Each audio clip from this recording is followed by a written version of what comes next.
And thank you for standing by. Welcome to Semtech Corporation's third quarter fiscal year 2026 earnings conference call.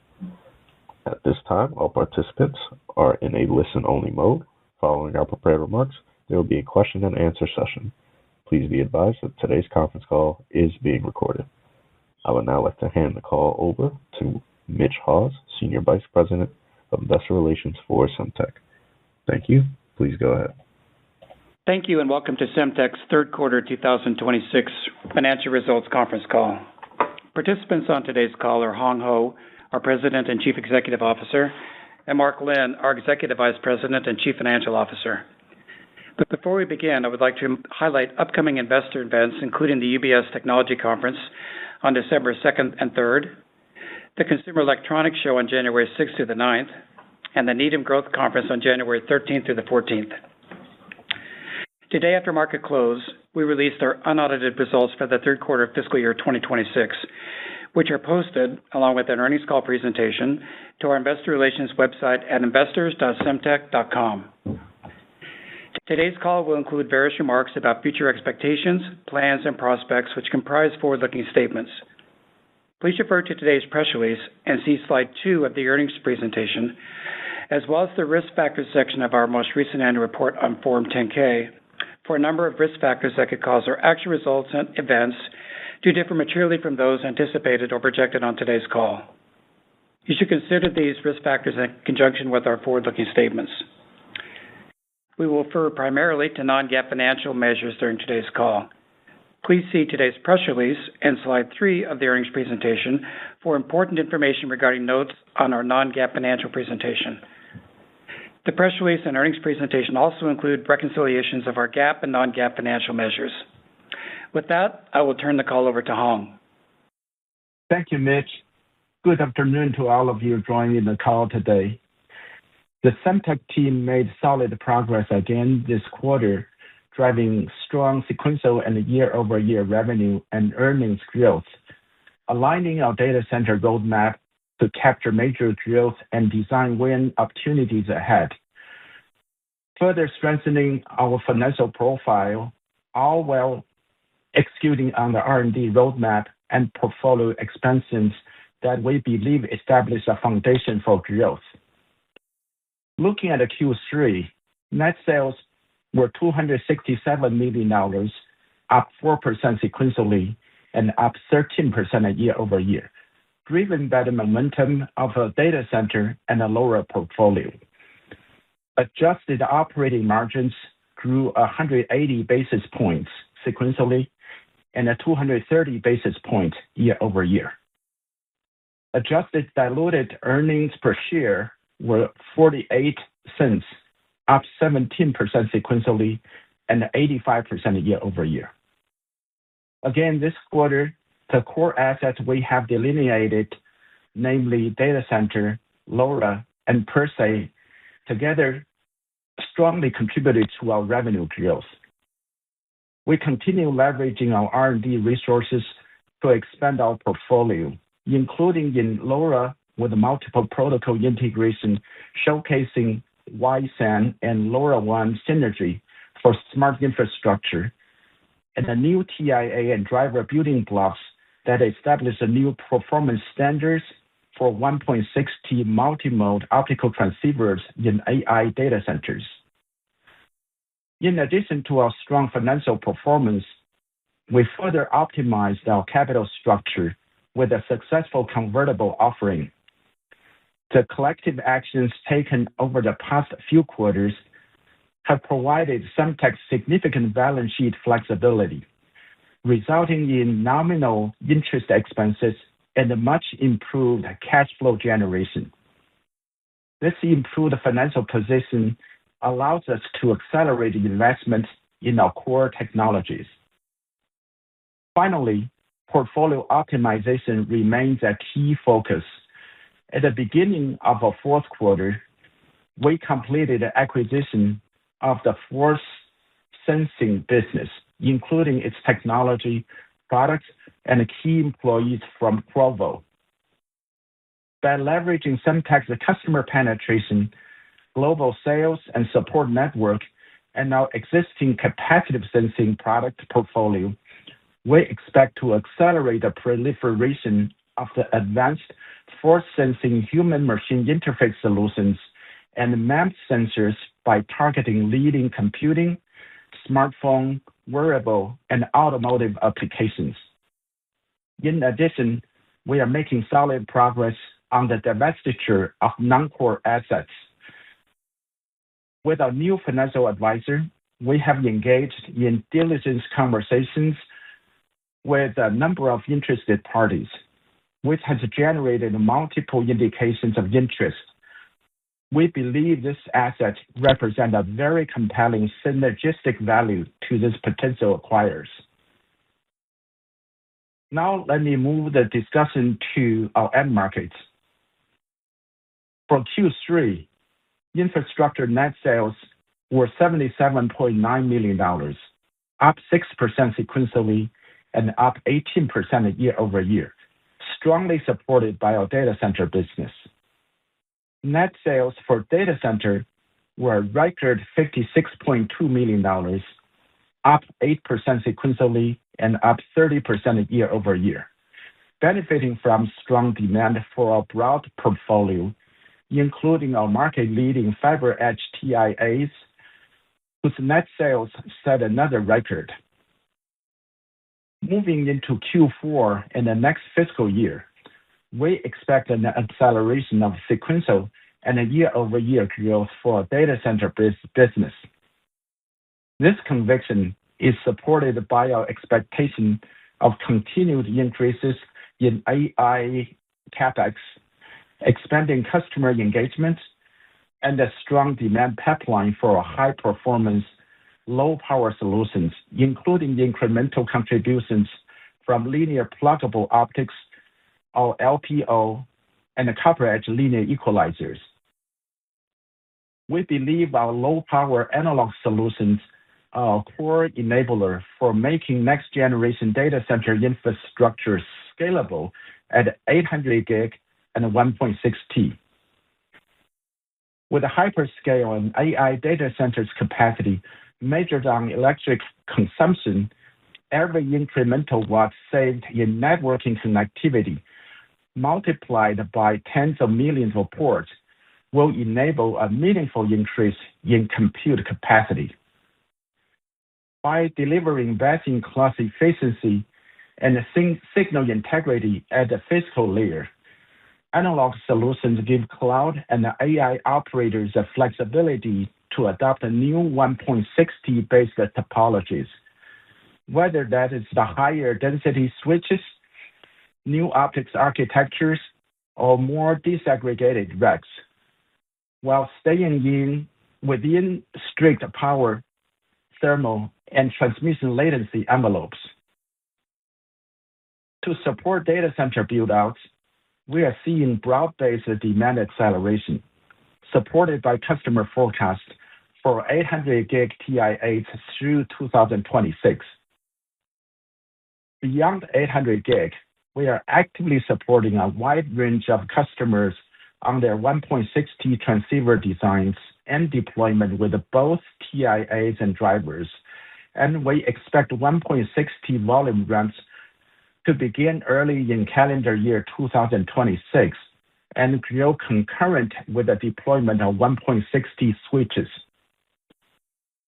Regarding LPO, we have secured design wins with several leading U.S. hyperscalers with our TIAs and drivers in 800 gig transceivers and AOCs, and we continue expanding our customer pipeline through engagement with our optical module customers. We expect a meaningful revenue contribution from TIAs for LPOs starting in Q4, and a momentum to build into calendar 2026.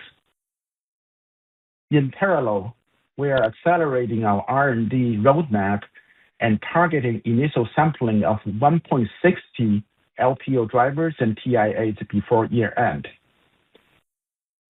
Regarding active copper cables, customers benchmarking ACCs against the competing technologies are seeing clear advantages. excellent signal integrity, lower latency, and more importantly, power consumption up to 90% lower than DSP-based AEC solutions. We expect to ramp ACCs with a major hyperscaler during calendar year 2026. With this deployment transitioning incorporating ACCs in place of AEC or DACs, we anticipate broader market penetration as this hyperscaler demonstrates ACC's benefit versus incumbent technologies. Our engagements with additional ACC customers are intensive and broad-based, and we anticipate more design-ins over coming quarters. In addition, a number of customers, including our anchor customer, are evaluating the integration of our copper edge linear equalizers on their PCB boards and connectors to improve signal integrity of high-speed links. We anticipate design-in of onboard copper edge use cases over the coming quarters. Moving forward, we believe our broad portfolio of fiber edge TIAs and our rapidly emerging copper edge and LPO solutions position us for accelerating data center revenue growth throughout 2026. Now, moving to our high-end consumer end market. Net sales for Q3 were $41.9 million, up 2% sequentially and up 5% year-over-year. Year-to-date net sales were $118.5 million, up 6% compared to the same period last year. Growth from our high-end consumer portfolio is outpacing market metrics such as worldwide handset unit volume growth by a considerable margin, demonstrating market share gains, customer adoptions of our differentiated solutions, and a strong supply chain execution. In addition, our per se sensing technology continues to be designed in a growing range of applications, including smart glasses and smartphone platforms supporting both existing designs and the new launches over the coming quarters. As I referenced earlier, we completed the acquisition of leading force sensing portfolio from Qorvo at the beginning of Q4. The integration is well underway, with our first product shipped starting last week, and we look forward to this combination expanding our sensor portfolio with a proven IP and paired with our global go-to-market engine, unlocking cross-selling opportunities across a diverse array of leading customers. The combination of these unique capabilities provides a robust set of touch and gesture detection capabilities. Moving to our industrial end market. Q3 industrial net sales were $147.2 million, up 3% sequentially and up 12% year-over-year, driven by another quarter of strong LoRa performance. LoRa-enabled solutions net sales were $40 million, up 10% sequentially and up 40% year-over-year, supported by the continued expansion across several end markets and multiple applications in verticals such as smart utilities, smart building, smart city, and asset management. Looking ahead, we believe we are well positioned to drive LoRa adoption with additional capabilities and features. Our recently launched Gen 4 LoRa Plus transceivers offer integrated multi-protocol connectivities in addition to the LoRaWAN capabilities in a single chip across both sub-gigahertz and 2.4 gigahertz frequency bands. This simplifies hardware design, lowers BOM cost, and enables customers to create a unified design supporting multiple protocols, thus enabling deployments for customers rolling out solutions across different geographies and regions.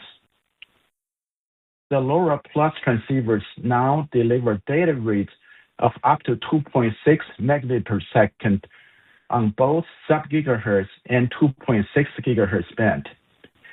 This capability enables faster transfer of video, images, and richer sensor data while maintaining ultra-low power consumption and enables applications that were not practical before.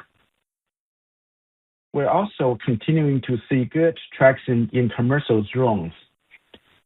LoRa enables long-range communication out to 10 kilometers for applications like agriculture monitoring, livestock tracking, and infrastructure inspection.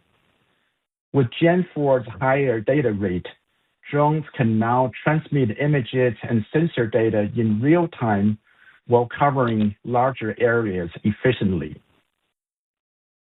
Our IoT systems and connectivity business recorded Q3 net sales of $88.3 million, down 1% sequentially and up 7% year over year.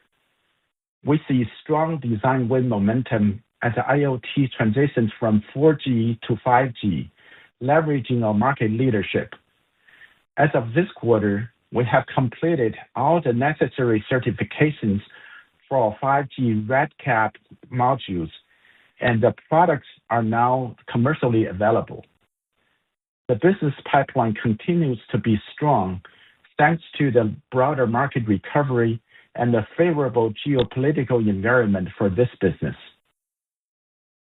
Networking solutions with routers, gateways, and Airlink services in the portfolio had a strong execution quarter, advancing strategic initiatives across carrier partnerships, software platform innovation, and the market positioning. We expanded our 5G standalone capabilities with support for network slicing, enabling dedicated first responder network slices on T-Mobile's key priority and Verizon's frontline networks. We believe this positions Airlink as a differentiated solution for mission-critical public safety communications where quality of service and network prioritization are essential. We launched the AI-powered support tools, delivered our next-generation management platform supporting both cloud and on-prem customer requirements, and announced a strategic partnership with the G-Tech, extending our reach by embedding Airlink connectivity into their rugged computing ecosystem. The mission-critical cellular router market continues growing in double digits with accelerating 5G refresh cycles, and we believe we are well positioned to capture share through our carrier relationships, ecosystem partnerships, and differentiated ruggedized solutions. We also launched the industrial first single vendor offering with Skylo, providing access to terrestrial and satellite networks through a single SIM and delivering the industry first complete device to cloud terrestrial and satellite IoT solution from a single partner. Our strong results this quarter reflected the impact of our focus on growth of our core assets, disciplined R&D investments, and the deep and expanding partnerships we are building with our customers. As power constraints intensify for our customers across all our end markets, we believe Semtech is uniquely positioned to lead with ultra power efficient solutions spanning high bandwidth data center networking, LoRa connectivity for rapidly expanding IoT use cases, and sensing technologies that enable the functionality of next-generation AI interfaces. We see significant opportunities ahead and are focused on executing against them while continuing to create long-term value for all of our stakeholders. Now, let me lay out my priorities for the next few months. First, capture growth opportunities in our core assets, through selective strategic investments, we plan to fill key capability gaps. Leveraging our operational excellence, we will also focus on ensuring capacity availability, particularly against the backdrop of tight supply and geopolitical uncertainties. Second, focus on the divestiture of non-core assets.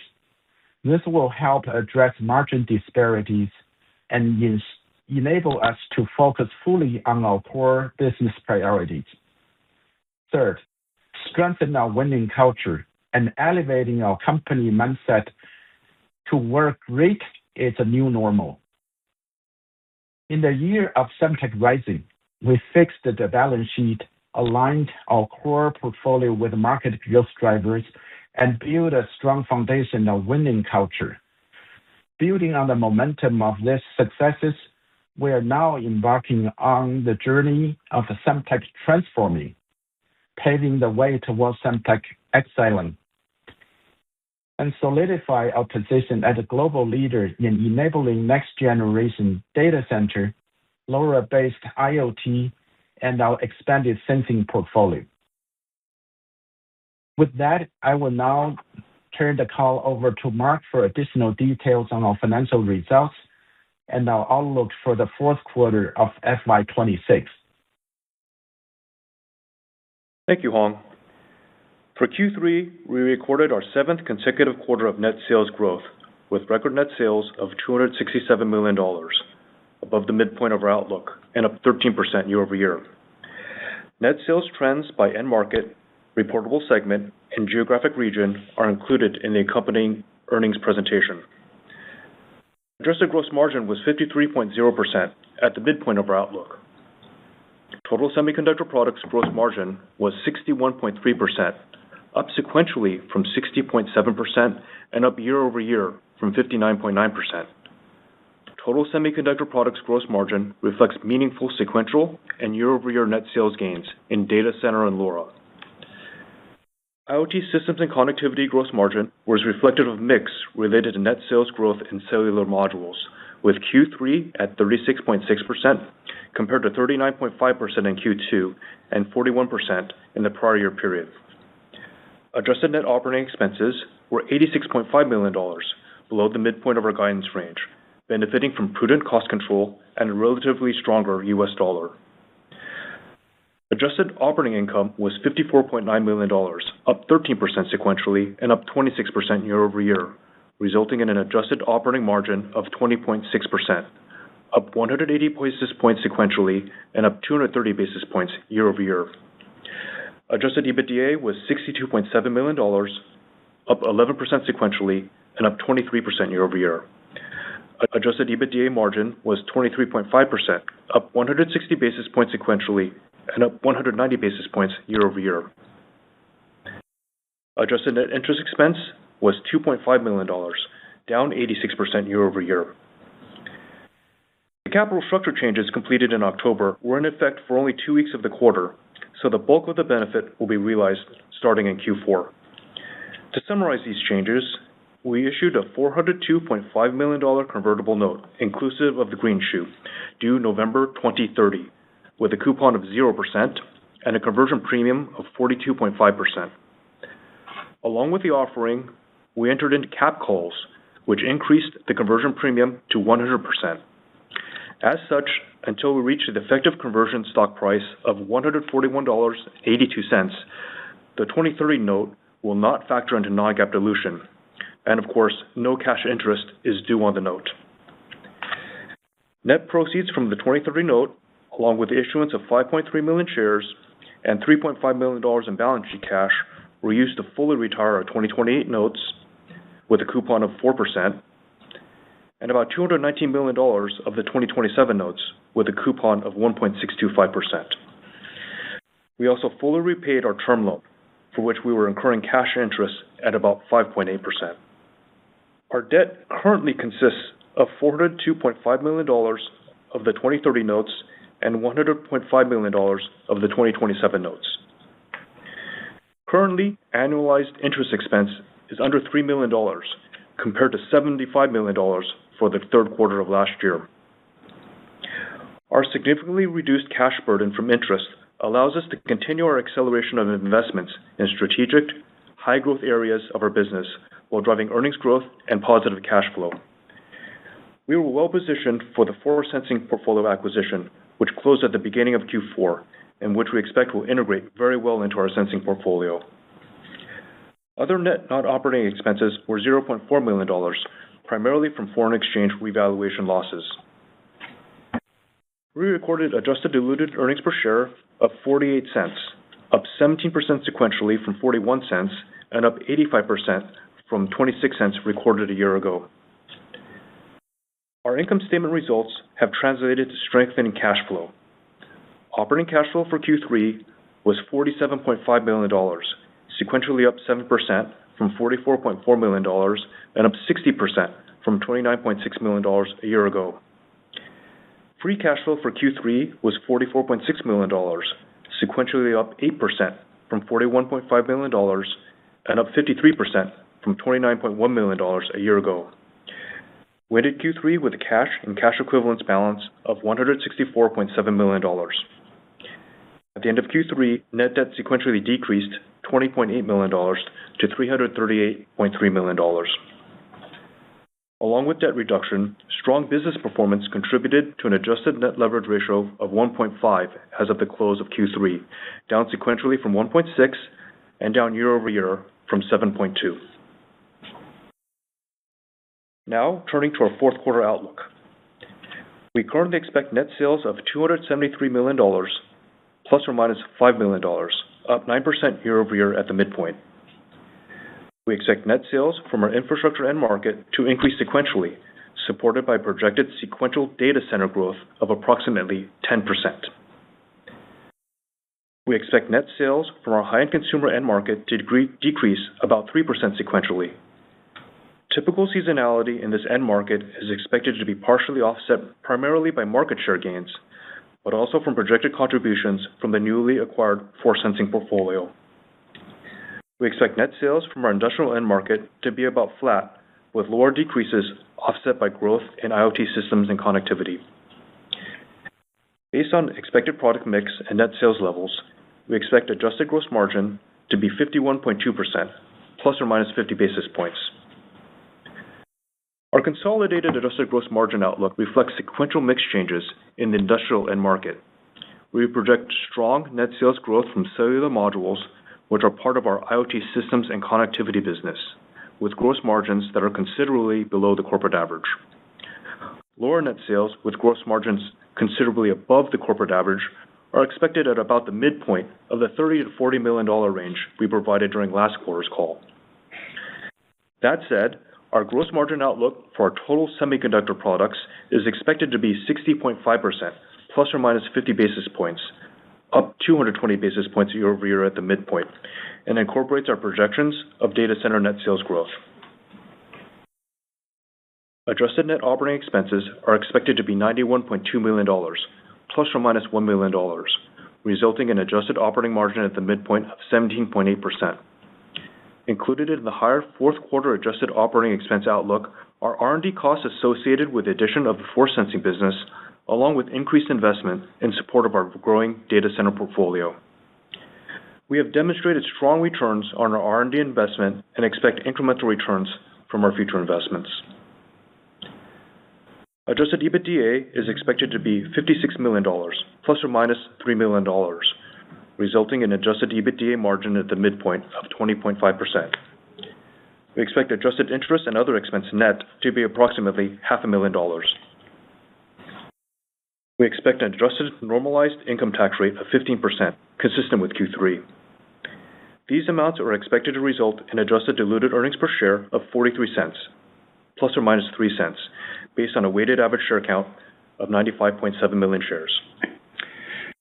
Thank you, Mark. We can now turn the call back over to the operator for the question and answer session. Thank you. And with that, we will now be conducting a question and answer session. If you would like to ask a question, please press star 1 on your telephone keypad.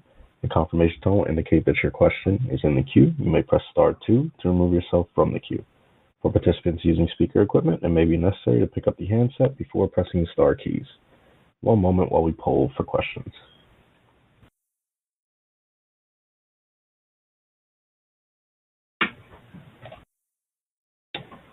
And our first question comes from the line of Rick Schaefer with Oppenheimer & Company. Please proceed with your question. Thanks, and thanks and congrats, you guys. My first question, I guess, is really on CopperEdge. It sounds like it's ramping with your lead CSP this quarter. And I'm just really curious, sort of, I think that's breaking the ice. I mean, how does that set you up with other CSPs next year? Basically, does validation from this lead customer speed deployments or wins with other CSPs? And is there any sense that you have today, or maybe it's just too early to know, but any sense of how many ACC or CopperEdge customers you expect to ship to next year? Yeah. Hi, Rick. Thank you very much for your questions. So for the CopperEdge in the ACC to supporting a leading hyperscalers, they have the product designed into 3 programs and then anticipate the ramp to start in the middle of 2026. But we supply our CopperEdge ICs to cable manufacturers, so they certainly need the product earlier than that. And we right now having all the things ready to go, and based on the forecast they provided, so we need to make capacity available to support their very rapid ramp. And in our Q4, our revenue, it's just a starting for that customer, but the substantial ramp is going to be throughout the fiscal year 2026. As for you mentioned about, this is the ice-breaking adoption. Definitely, we view this as a catalyst because the benefits of the ACC over the competing technology is very obvious, especially in the power savings. And it's so when we engage with the different hyperscalers, we sense that ACC is typically adopted in the platform design. So certainly now we see the broader base awareness of this advantage, and the deployment by this hyperscaler certainly will provide a strong reference point for other hyperscalers to use in their future platform designs. As for how many, we have been working with our cable partners and engaging pretty much with every hyperscalers out there. I do expect more design wins in the coming quarters. Thanks, Hong. And maybe for my follow-up, it's just a question I think we all get a lot, and you do too, I'm sure, is just sort of how do you approach sizing the ACC opportunity? I mean, is a good proxy sort of the roughly $100 million DAC cable market, or I guess just sort of a starting point, some way to kind of size that market. And as part of your answer, I'd be curious just to understand better where we clearly see the benefits in terms of latency and power of ACC, but where, like, what kind of workloads or what kind of designs, where does ACC win versus AEC? Like, where's some of the lowest hanging fruit, for Semtech there? Yeah, so what we see, the ACC is positioned in a sweet spot between DAC, which had a signal integrity limitation for transmitting over a longer distance at a high speed. Then AEC, which certainly can transmit with a longer distance, but with a significantly higher power consumption. So certainly, if you look at it, AEC plus DAC is a huge TAM. And ACC, as I said, is so uniquely positioned, will chip away a substantial portion of it as we start deploying the hyperscalers. So over time, we'll have a better idea how do we quantify the opportunity in the future. Thanks a lot. Thank you. Thank you. And our next question comes from the line of Sean O'Loughlin with TD Cowen and Company. Please proceed with your question. Hey, thanks, guys. Thanks for letting me ask a question, and congrats on the solid results here. You mentioned, Hong, Q4 growth and data center. I think you used the word meaningful contribution from LPO in the quarter. Maybe you could just either talk about that, deployment specifically, or if you can't get into the details onto that deployment, but in general, how do you envision LPO coming to the market? Is it sort of like on the ACC side where it's very project specific and therefore kind of concentrated and lumpy, or do you sort of envision it to fold into the mix over time like like a CPU server chip of old would have been into the new generations? Yeah, hi, Sean. Thank you for the question. So we see a strong sequential growth opportunity in Q4 for our data center business. As we mentioned, we anticipate approximately 10% quarter-over-quarter growth. That's on top of 8% sequential growth from Q2 to Q3. And the majority of the growth is going to be on the FiberEdge product. In LPO, we are gaining more hyperscaler design wins. We anticipate a meaningful contribution for LPO for Q4. If I have to say meaningful, mid-single digit level. And ACC contribution of Q4 is still going to be very nominal. As I mentioned early on, that the hyperscaler ramp in volume on their racks for the interconnects is going to be starting in the mid of 2026. Will probably be 3 to 4 months prior to that, getting the ramp going to supply to cable manufacturers to get the ACCs ready.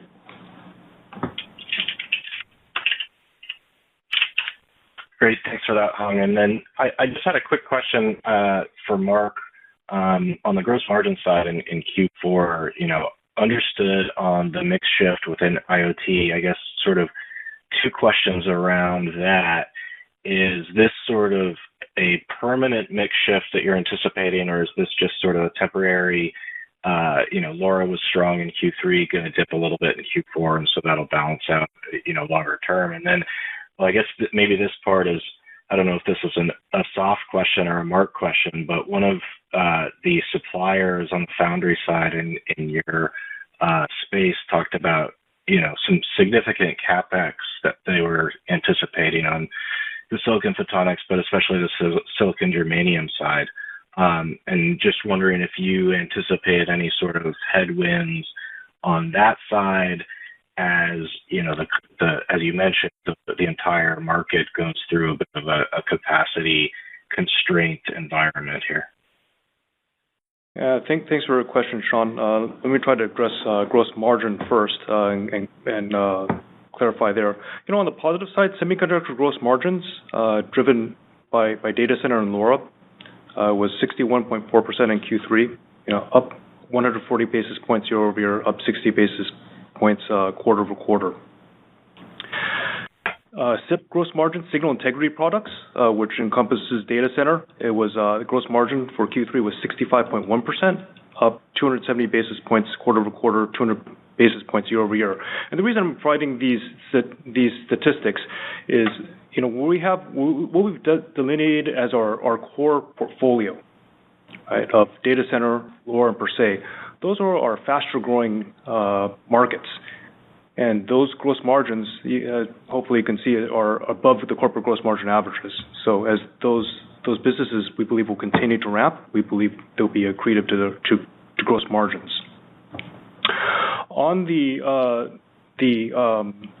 IoT systems and connectivity side, we mentioned that we're going to have growth in cellular modules, where gross margin is less than a third of our semiconductor products. And we also have normally lower sales from LoRa. In terms of where that's heading, we've talked about what's in our core portfolio and what is not in our core portfolio. And I think from what Hong mentioned, one of the top priorities is we're looking at portfolio rationalization there. partially to remove that margin disparity. On your question on foundry, maybe I can answer that one. Yeah, Sean, you are right. The silicon germanium technology platform right now is widely used in making physical media devices, the TIAs and drivers, but also in silicon photonics. That is why my first priority over the next few months is to make capacity available. That foundry is our close partner. We have long-standing relationship over the last decade and a half, and they have been providing excellent support to us. Another nuance related to the component availability is a co-planning process with our customers and with our customers' customers sometimes. And that is a process we have implemented a few quarters ago. It has been working extremely well. So even they share their visibility even in the business development stage. And the way, based on the understanding and based on our triangulation, we have the wafer start in the fab. And typically the lead time is 6 months plus minus. But with the planning process, we gain the visibility. We can start earlier, and we have never really let our customers down with our key components. Great, thanks, guys. Congrats again. Thank you. Thank you. And our next question comes from the line of Harsh Kumar with Piper Sandler. Please proceed with your question. Yeah, hey, thank you, Hong. Hong, last call, I think I was giving you a little bit of a hard time on lack of sequential growth in the data center business, and I think suffice to say you've fixed that going forward. But I did have a question on that. My question is, LPO seems to be a little bit earlier than ACC, and it seems to be coming on. You're excited about it. But almost everybody I know struggles with the scope and size of that market. So maybe if I can ask you again, or not again, but if I can ask you to just help us understand how big can LPO be as a business, and maybe what is your positioning in the LPO business? And then as a follow-up on the ACC side, I wanted to ask you, for ACC, are you seeing applications that replace EC, or just brand new applications? Yeah. Thank you, Harsh. So first of all, on the data center growth, yes. So we're seeing very strong momentum, and booking and outlook and forecast is very strong throughout the 2026. And the LPO is we're pretty excited about the first meaningful ramp in our Q4. And as I mentioned before, the LPO gave us an incremental opportunity to bring more content in the transceivers. So we benefited from a strong backdrop of the transceiver demand with the retimed solutions where we provide market-leading TIAs. By offering LPO, we have opportunities to offer drivers in addition to TIAs. So that will increase our TAM by 150%. So we certainly welcome that transition, and definitely the rollout of LPO will cannibalize the DSP-based solutions, but will they do it any day with the increased TAM? ACC, on the other hand, is a net gain. So right now, with the air pocket we're experiencing from the early adoption in the rack interconnects, the ramp with these hyperscalers is going to be giving us an acceleration of a data center revenue. The adoption dynamics for LPO and ACC is a little different. LPO tend to be gradual because in their switch fabric, they can, as long as they have the confidence in the signal integrity on the host they plug into, they can use LPO. ACC, on the other hand, is more the platform based. When they design the new rack platform, and they will have the power consumption envelope, and ACC provides 90% of power saving compared to AEC. That is a huge amount. When you look at the rack design right now, any rack, they probably have anywhere from 100 to 200 cables inside. So each connector, each cable have two connectors on each end. You can translate into significant power savings. So ACC is, encroaching into the established AEC market, but also the AC market. And because the short connects are predominantly DAC-based, but with the ACC availability, especially for 200 gigabit per lane, and ACC is expected to be mainstream for longer than meter reach in the future. This is very helpful, as always. And my next question was the force sensing acquisition. I don't know much about it. Maybe you could tell us just really quickly, given this is an earnings call, just really quickly what the product does and how you intend to use it, and how much revenue and kind of OpEx you had, because OpEx jumped up quite a bit. Yeah. So the force sensing is a capability. You need to touch it and to activate it. We have the capacitive sensing that basically, when you have your human body close to the sensors, you change the dielectric constant, you can activate the sensing. But with the force sensing, you need to apply the force and to activate it. It combines with capacitive sensing very nicely to offer broader capabilities for smart wearables and computing and automotive platforms.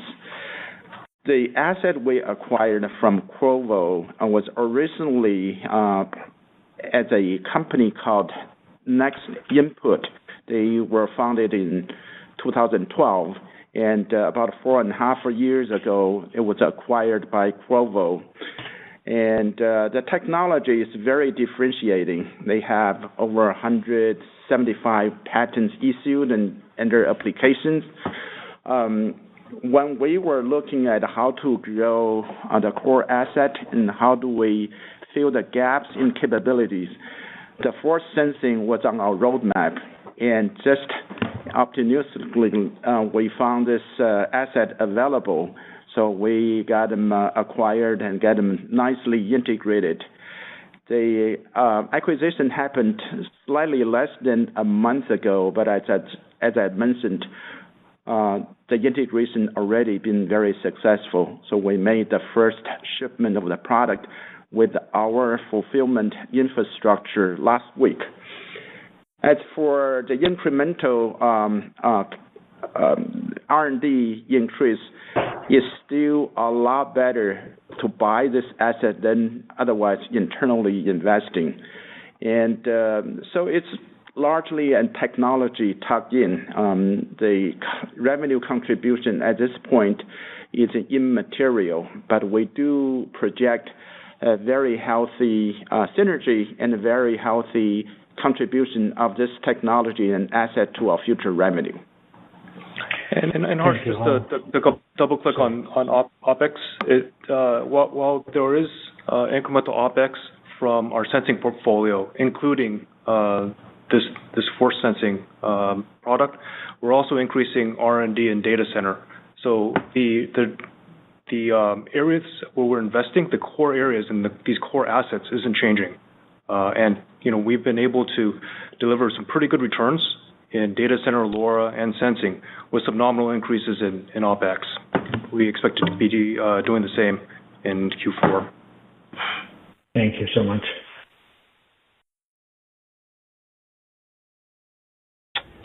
Thank you. And our next question comes from the line of Christopher Rollin with Susquehanna International Group. Please proceed with your question. Hi. Thanks for the question, guys, and congrats on the results. I guess first a clarification, then a question. The first clarification is you talked about a customer integrating linear equalizers on PCB in the coming quarters. If you could talk a little bit about that, is that a high volume win or more of a test case? And then just a clarification, you said that you are ramping LPO with several leading U.S. hyperscalers. Are those the same two that you were talking about last quarter, or are there additionals for LPO? Thank you. Yeah, thank you, Chris, for the questions. First, on the customers are evaluating the linear equalizer in the PCBs or connectors. Those are for the high volume applications, for the high speed traces, and some customers are planning to do it in the PCBs, and so some other customers are seeing the marginal loss of signal integrity from the host, from the ASIC to the port.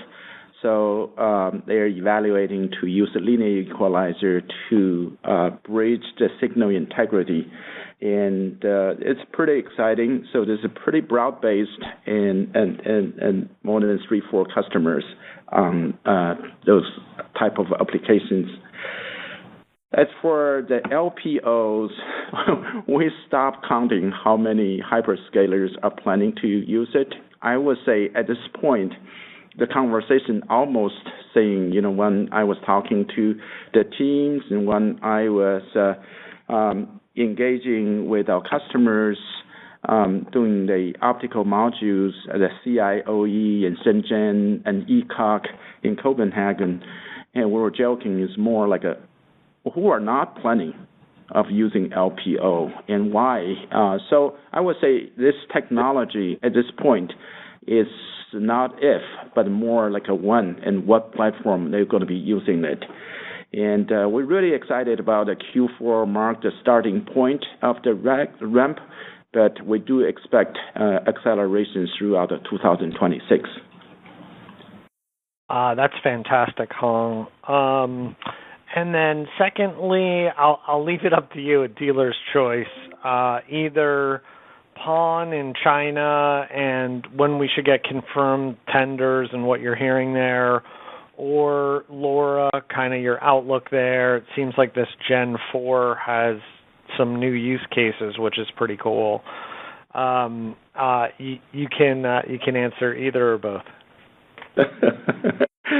LoRa, one question on LoRa. So, Gen 4 is gaining tremendous momentum, and the multi-protocol is really very exciting.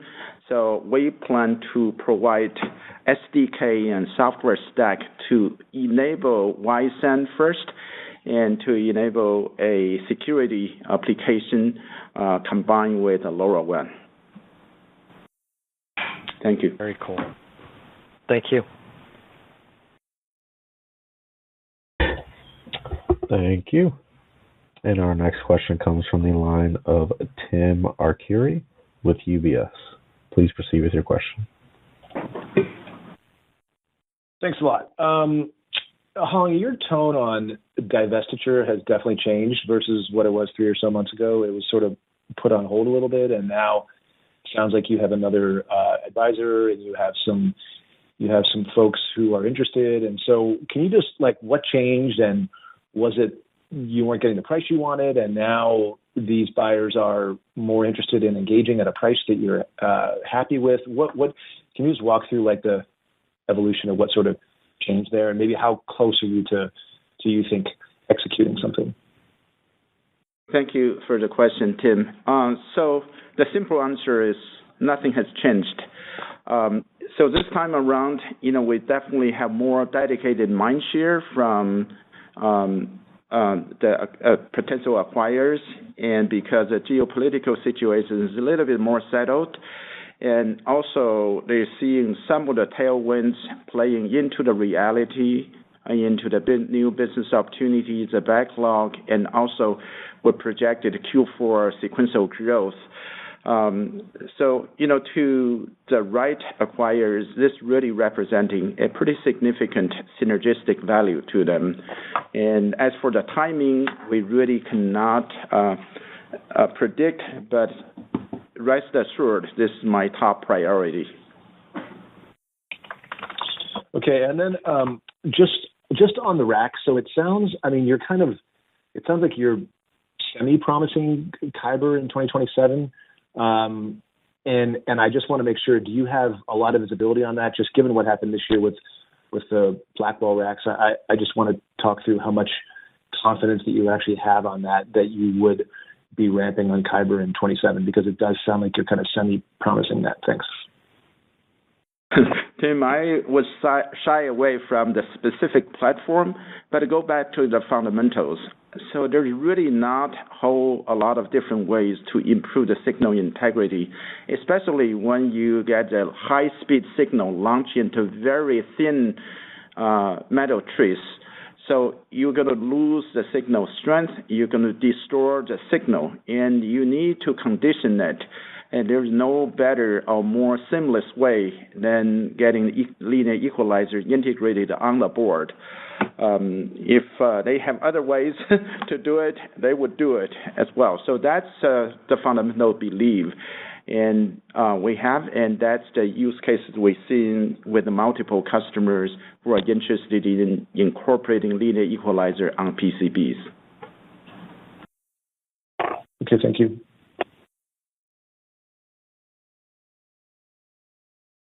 Thank you.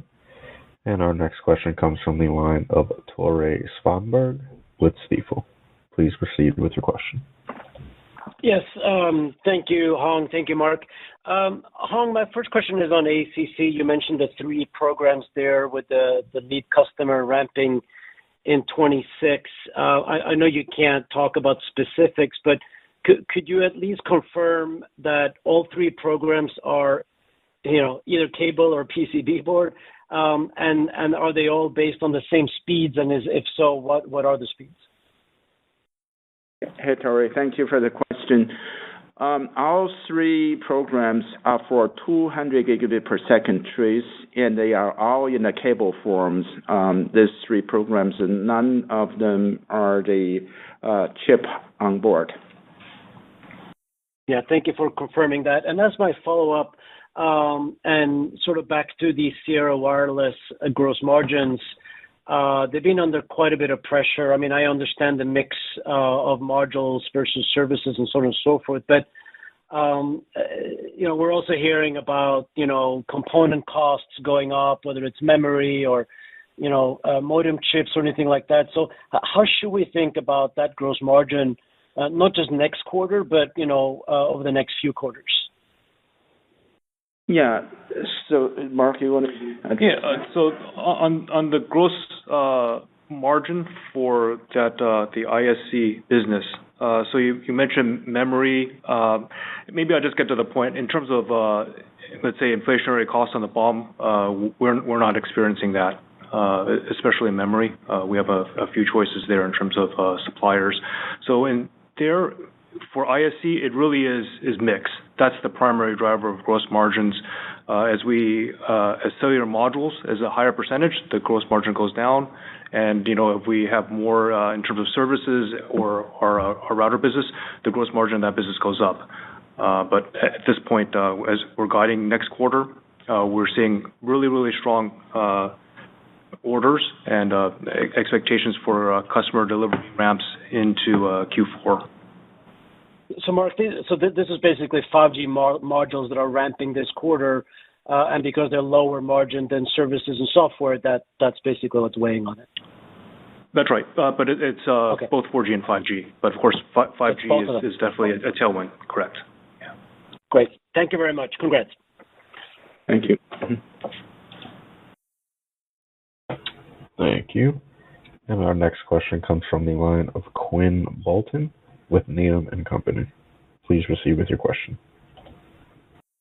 You guys, thanks for taking my question. I wanted to follow up on that last question. Just, Mark, maybe you can level set us. I think you said the semiconductor gross margin for the fourth quarter would be 60.5. I don't know if you gave an ISC gross margin, but it looks like it's got to be pretty materially below the 36.6 that you did in the third quarter. So just wondering if you could give us some range where you think that ISC gross margin comes out in the fourth quarter.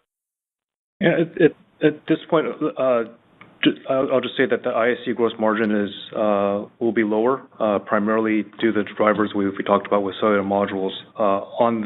But again, on the positive side, semiconductor gross margins was 60.5% plus or minus 50 basis points, so still quite healthy, and we expect that to continue to grow. Well, we're only guiding on one quarter, right? The drivers of gross margin between data center, LoRa, and per se, our sensing business now is expected to be accretive to that gross margin.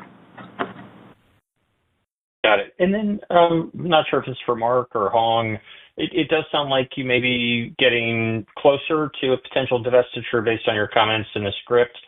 I think in the past you described a divestiture of non-core assets as being non-dilutive to EPS because you would take deal proceeds and pay down high interest rate term loan debt. Well, you've now done that. Interest expense annually is less than $3 million. So I guess I'm hoping you could comment now, without the balance sheet, would a divestiture of non-core assets be dilutive to EPS? Yeah, at this point, we're looking at the lower gross margin portions of our business. So that would be something that, at this point, without naming all the specific assets that we're looking at, let's say it's nominal impact to immaterial impact. Okay, thank you.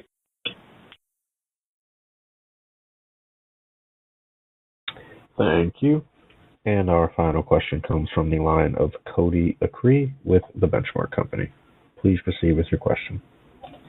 Yeah, thanks, guys, for taking my questions. Hong, if we can maybe go back to the ACC opportunity for a minute, can you talk to some of the market's concerns around reliability of ACC in earlier testing? Is that contributing to any of the hyperscaler, what it looks like to be maybe incremental delays in the program ramp that I believe was expected to begin here in Q4, and now looks like it's more into next year?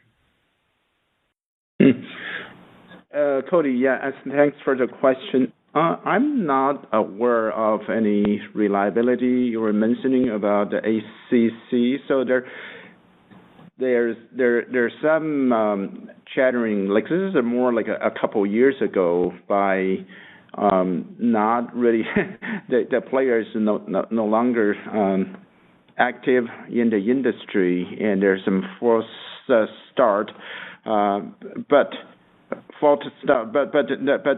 there's no any issue we are aware of, and we have deployed a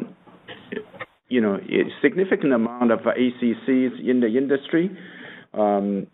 So, I mean, we haven't heard anything bad. And then with the hyperscalers, they have gone through months of qualification and reliability testing, system validation process.